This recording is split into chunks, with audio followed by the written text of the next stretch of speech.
सरकार के इख्तियार पर मबनी शायर ने बहुत खूबसूरत मंजर पेश किया। समाज फरमाइए कि वो जो चाहे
शायद ने पेश किया कि जरा सुभान अल्लाह।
सुभान अल्लाह सुभान अल्लाह।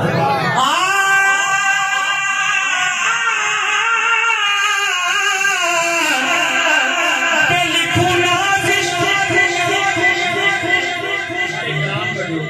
निचोड़ है शायद लिखा के लिखो नाज़िल लिखो नाज़िल उनका ये माजिज़ा कि किसी की आँख निकल गई के लिखो नाज़िल उनका ये माजिज़ा कि किसी की आँख निकल गई के किसी की आँख निकल गई तो बोलो आबे आसमान रहा कि बोलो आबे के बोलो आबे